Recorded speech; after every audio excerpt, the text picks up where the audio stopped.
Life before the age of the dinosaurs is often overlooked in media, in favour of the famous terrible reptiles. Although the dinosaurs were undeniably a fantastic and interesting group of animals, the creatures that lived before them were just as fascinating. Creatures that lived during the Permian period, just before the worst mass extinction event in the history of life, were absolutely astonishing, including animals such as the fierce Gorgonopsians, large herbivorous Dicynodonts, and the remarkably diverse Dinocephalians. Well, one of these Permian animals that has been the subject of quite a bit of debate is the extraordinary Euchambersia. This organism was a kind of therapsid. That means it's an extinct relative of the lineage that would eventually lead to mammals and, in the end, us. But there's something that makes Euchambersia particularly special. It's possible that this creature was actually venomous, utilising its large canines to deliver this deadly venom into its unfortunate prey.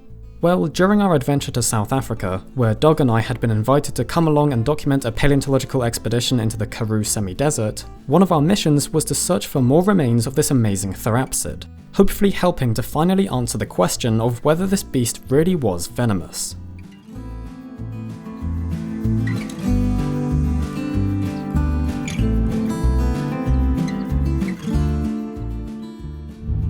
We woke early on our second day of fieldwork in the Karoo and headed out to a different locality from the day before.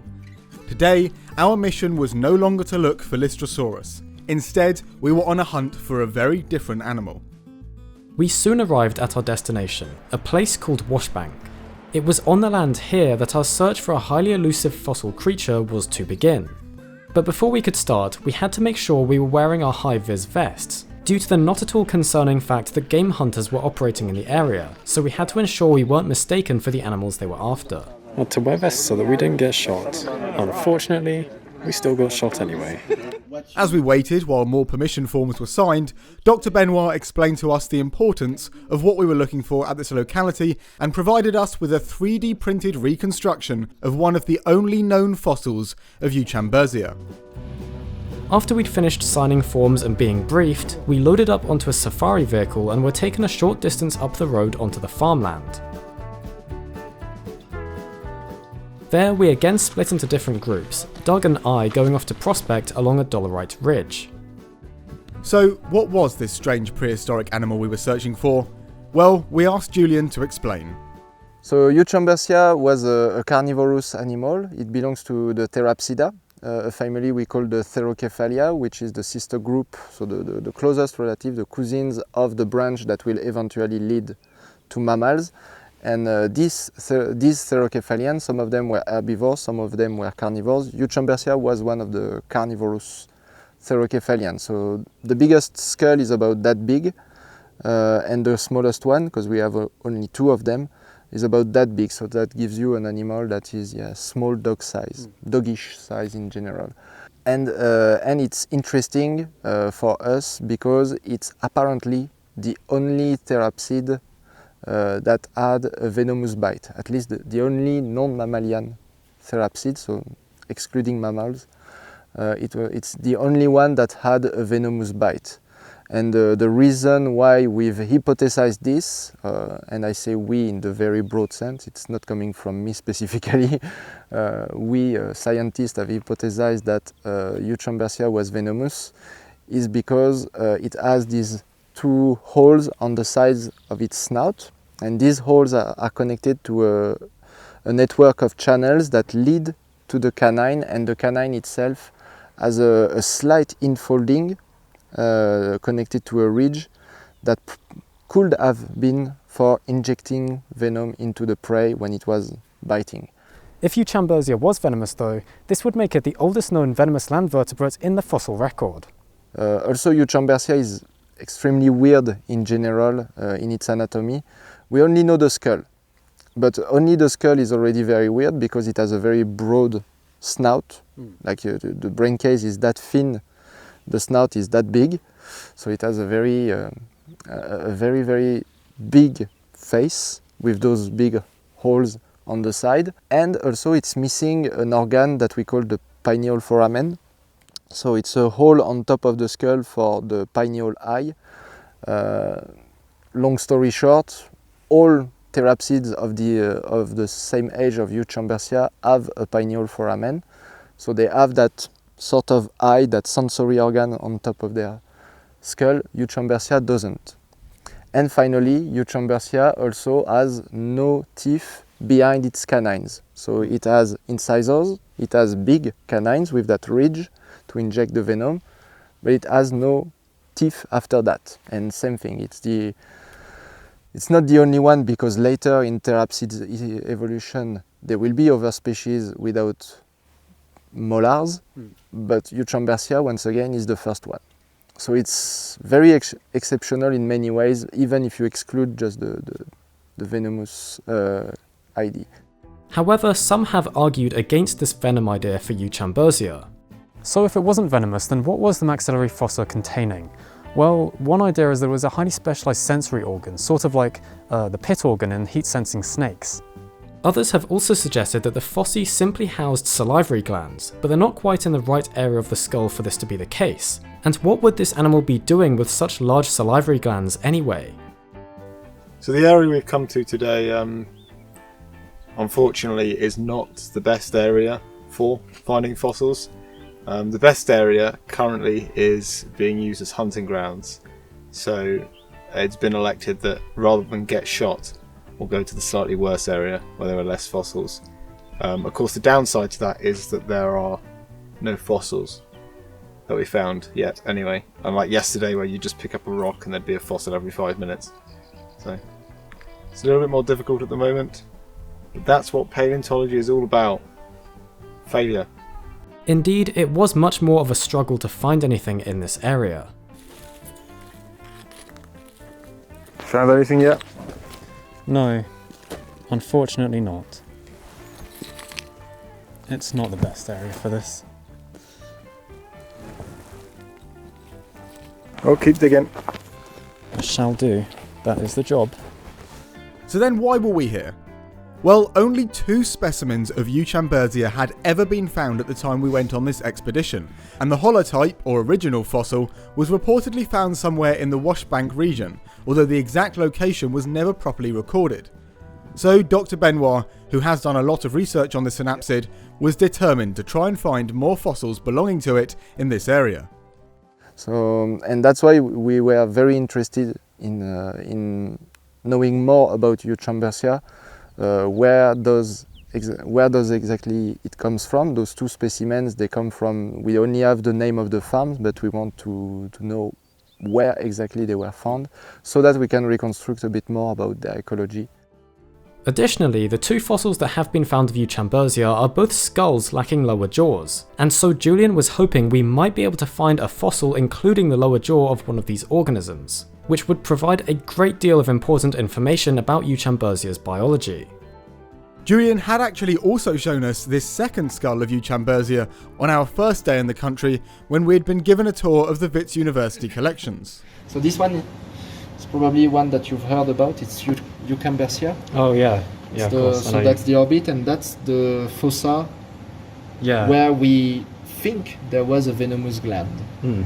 So and that when we CT scanned it, we saw there are canals running from that fossa all the way to the canine, so probably to inject the venom. So here the teeth are not well preserved, but inside the snout of that guy there is one perfectly preserved tooth that shows there was a nice ridge on it to inject what we think was the venom. Yeah. Unfortunately, there will never be any way to be sure that there was a venomous gland. And maybe another hypothesis is that it may be also a very specialized sensory organ that was there. Yeah. And the reason why that's a possibility is because Euchambersia is one of the few Permian pterocephalian not to have a pineal foramen. All right. So that might have been compensated by something that could have been located there. And you can see they are easily identifiable. It's probably the only small pterocephalian that has a broad snout. Oh yeah. See, the snout is very broad. Yeah. Unfortunately, we didn't exactly have much luck finding any fossils here. And it wasn't too long before Doug and I realised we had become slightly separated from the rest of the team. Well, it wouldn't be a classic Doug and Ben adventure without getting separated from the group and lost in the desert. When has that happened before? I don't think that's... We've been lost before. New Forest, we were lost in the many deserts of South England. And now we're in the middle of South Africa and we don't know where the group is. Time to make our ascent, I think. We'll be able to spot them from up here, we assume.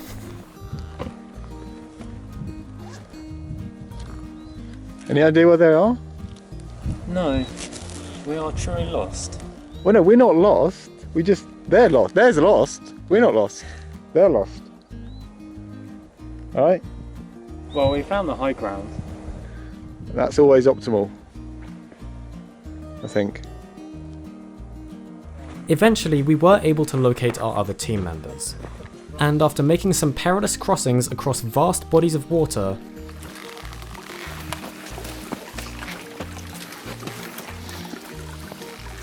we trekked back to the vehicles. The plan now was to drive to another part of Washbank Farm to continue our search for more Euchambersia fossils. But to access this other locality, we had to do a bit of fence hopping, with prior permission of course, something we would become much better at over the course of the expedition, considering how many fences we would have to cross. Easy.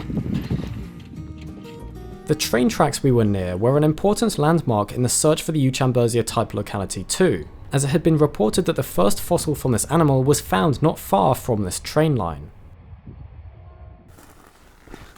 So the place we're at now is actually very close to the locality where the original Euchambersia holotype was discovered and then later named by Robert Broom in 1931. And we're going to see if we can find any more. So Euchambersia was discovered, the first specimen, which is in London now, was discovered in the 1920s, and it was described by Robert Broom. And then the Venomous, at that time Broom did a very rough description of Euchambersia. A bit later he added a very rough sketch of the skull, and not a very accurate one, by the way. It's like a reconstructed, idealized kind of 90s, early 1900s type of reconstruction.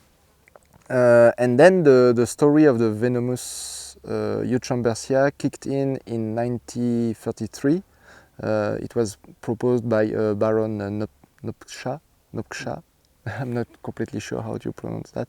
He's very famous in the dinosaur world for describing a lot of dinosaurs, and he is also the father of the Venomous Euchambersia hypothesis. But yeah, Nopcsa really proposed the first coherent hypothesis for those fenestrae. And then that story was carried on, and what's interesting also is that with that theory also people started interpreting Euchambersia differently, and particularly there is a nice trend in the literature of the slight depression on the canine with the ridge becoming more and more like an inward folding, just like so to the point that the canine of Euchambersia was imagined to be like the needle-like fangs of a snake. But it's not. We used CT scanning to check the canine of Euchambersia. They are just like regular canines, but with a ridge and a slight infolding. It's a very interesting story. So yeah, Euchambersia is not only interesting by itself, it's also interesting for the history of its interpretation. So Euchambersia is a truly fascinating animal, and we were all eager to try and see if we could find more of it. Unfortunately, the effects of being stranded out in the Karoo for so long had started to turn Doug insane. Here, in the wilderness of the South African Karoo, I have found a rock. And on this rock there are some spiders' webs, which means there are lions nearby.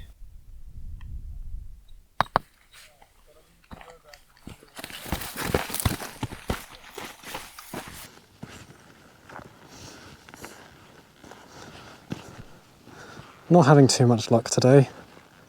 Haven't found anything ourselves really. But of course one of the problems with getting into paleontology and fossil hunting at first is that it's always quite different what you're looking for. You know, it takes a while to get used to the textures, the colours. In any site that you're in, it's always often gonna be quite different. So, yeah, it takes a while to get your eye in and get used to the fossil hunting at the site you're in.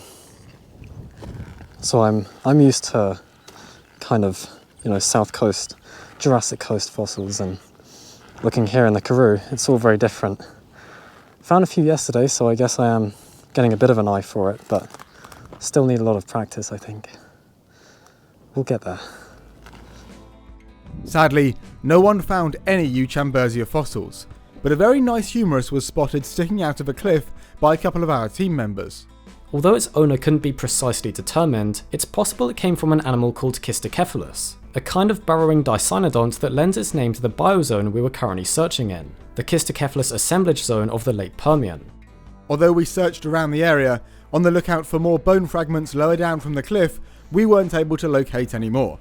So we once again returned to the vehicles and headed back to Overston Nature Reserve to have a look at how the other members of the expedition had been getting on with the excavation of the Lystrosaurus fossils we had seen the previous day. We lost a lot of time and had to do manual labor. My God. Yeah. It's a dinosaur. Annoyingly, they had been having a great deal of trouble with the rock saw we'd brought along with us, and so progress had been frustratingly slowed. Still, they had managed to dig out a trench around the bones in order to keep the fossils as one big block in preparation for lifting the whole thing out of the ground and plaster jacketing it. But that would have to be left for another day. As we were treated to a stunning sunset over the Karoo and a beautifully clear full moon, it became clear that Doug's desert madness had officially set in. I've got rabid in the wilds. I can't see straight anymore. All I see is dinosaurs. Everywhere dinosaurs. Well, that's concerning, considering when the so many dinosaurs, Permian. Ben. You can't imagine. Well, over there's a dinosaur. Over there's a dinosaur. That's just a pig. Another dinosaur. I've been like this for days. You can't imagine what it's like. It's like you can only see dinosaurs and pigs. But other than that, I'm fine. And with that concerning turn of events, we once again made our way back to camp.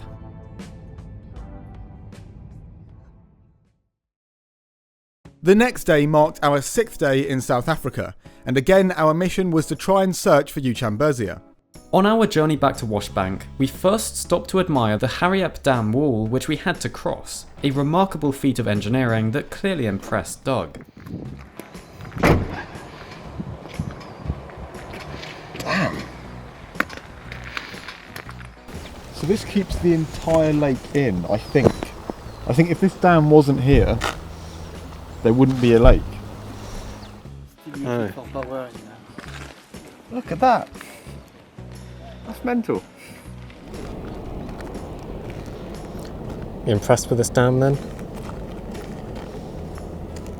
It's alright. Fine. Pretty cool. We soon continued our journey back to Washbank Farm, but this time we had got permission to explore a different part of the land. This is a bloody disaster. We again found the train tracks that were hopefully going to lead us to the Euchambersia holotype locality and started following them. After a while, we split into smaller groups and began prospecting the surrounding land. Of course, there was more fence crossing involved. The objective we'd set out with today was to try and locate the Kistocephalus assemblage zone in this area. This was important to the search for Euchambersia since the animal correlates to this particular biozone, and so if we could locate where the assemblage zone outcropped along this section of railroad, it might provide us with more fossils of the elusive therapsid. It didn't take too long before Julian made the first discovery of the day. Pineal foramen, orbit, snout, and the back of the skull. Looks like I'm not sure. I wanted to call it a Kistocephalus, but the intertemporal space here is too narrow, so maybe I have no idea. I have no idea what it could be. Then if that's the colour, I think I might have... Okay, we have our first Dicynodont skull. That is super exciting. We have stone tools. Oh, wow.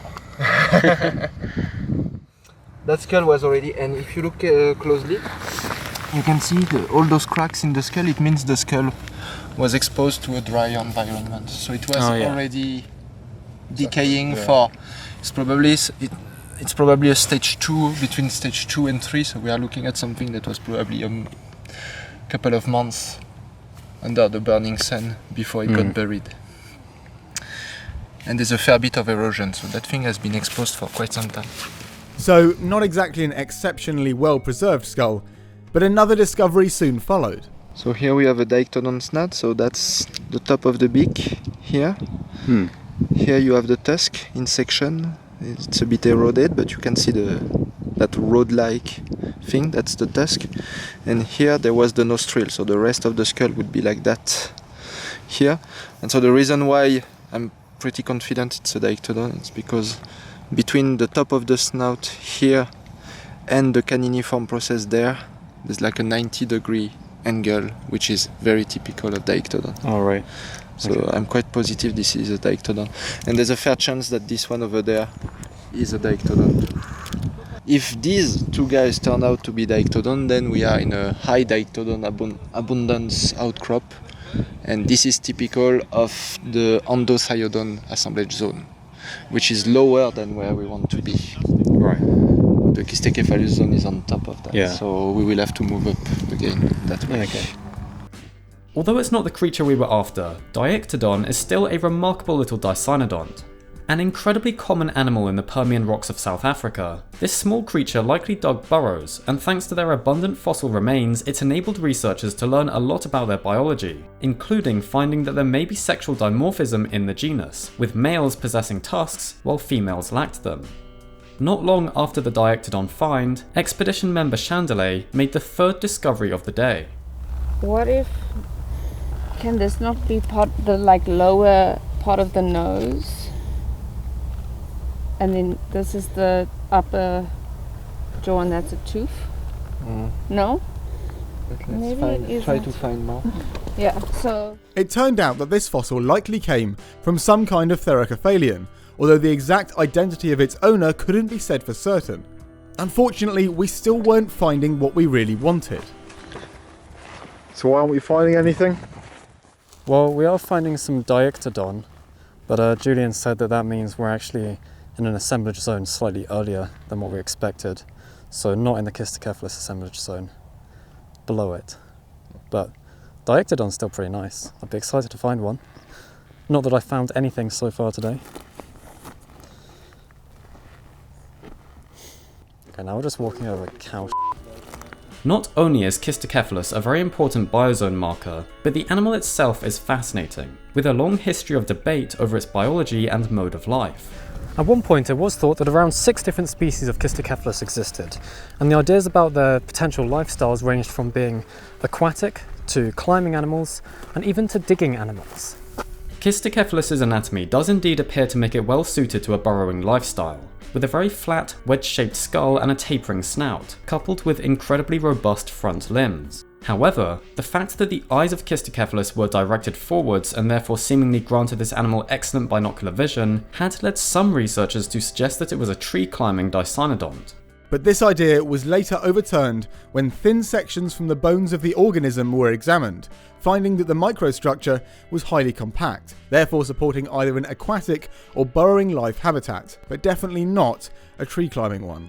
The binocular vision was also suggested to instead have evolved due to Kistecephalus being a predator of insects, as well as potentially being nocturnal.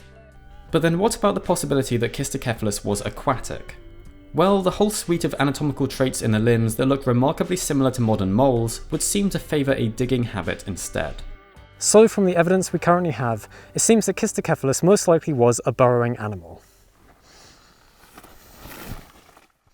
And then while we were searching for fossils, we came across a murder scene. Alright. What have we got here then? Looks like there's been a murder.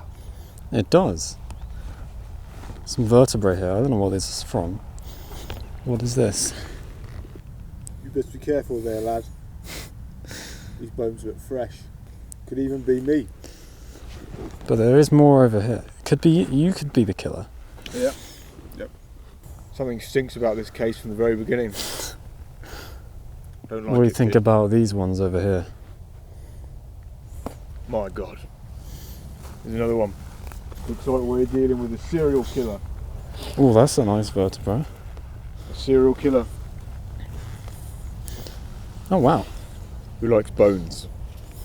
I feel like in movies, wherever the hero's going to a place where there's lots of bones, Yeah. they shouldn't be there. Well, that's very cool. We keep coming across quite a few things like this, just bones everywhere. Animals that have been left to die. I've been solving murders here for the past 20 years. It's tough work, tough work. Someone's got to do it. Since you were 0 years old, you've been solving murders. It's unbelievable, isn't it? The length some people go just to kill. Like that big. No, this is probably a leopard torch. They get quite big. Oh, it is a bit of a mess. Yeah. I wonder what killed it. Yeah. And whether it made it look like that. Makes me wonder. Giant South African spiders, probably. Listen, let's not get on Australia's level, please. Yeah, so you can kind of see the pattern. They have these like spotty shells. This isn't the best specimen, but yeah. What was that? There's a bone there. Yeah, so that's the leg bone. Oh, yeah. And there's a pelvis behind your foot there. Oh, there is. Oh, some further leg bones up there. I don't know where the skull is. After quickly resolving the case, it was then time to move on. We're on our way at the moment to check out over there where the train track kind of cuts into the rock to see if that's exposed anything. So fingers crossed, because otherwise it hasn't really been too much of a successful day, at least for Ben and myself. But we'll see. We'll see. We stopped for a quick lunch break next to the train tracks and continued our search for these elusive Kistocephalus. Unfortunately, we didn't really find much at this other site, although we did come across some more leopard tortoise remains along the track, including a very nice intact skull. So we instead decided to head back to the same site we visited the previous day. Well, we're back where we were yesterday. Just checking out the site of the humerus again. It was sticking out of the cliff side. Even though it wasn't particularly juicy, as they call it. Just checking one more time to see if we can find anything else in this site. This still should be the Kistocephalus assemblage zone, although there does seem to be quite a lack of Kistocephalus. And this is of course still the same locality that's quite close, or is somewhere nearby to supposedly where the Euchambersia holotype was found, anywhere along this railway cutting, which we've been walking and following all day. So no Euchambersia or Kistocephalus yet, but there is a humerus of something, and perhaps other things shall be found soon, we can hope.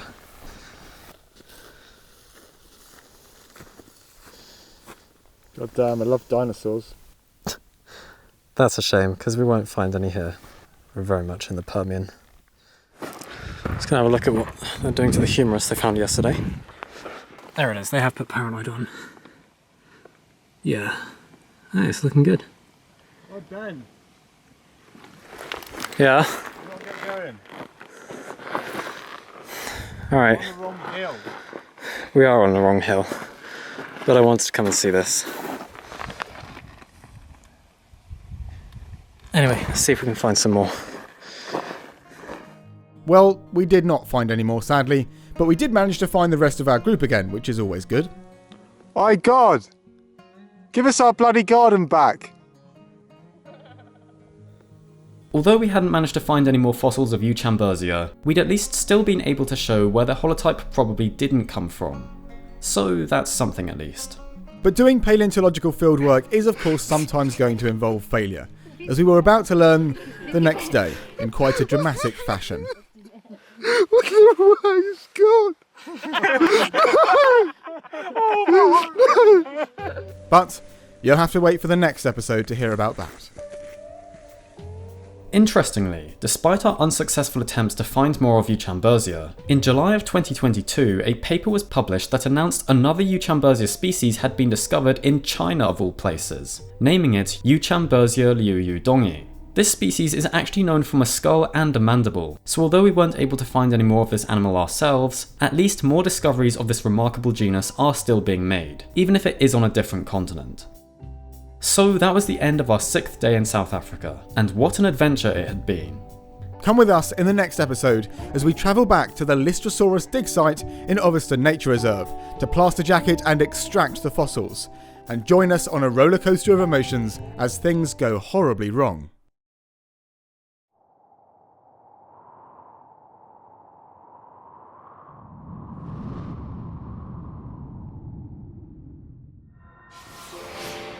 Thank you so much for watching this video. I hope you enjoyed it and learned something new, and I really hope you're enjoying our South African adventures so far. A huge thank you once again to everyone who donated and made this trip possible, allowing Doug and I, as well as students of Wits University, to get this experience doing paleontological fieldwork.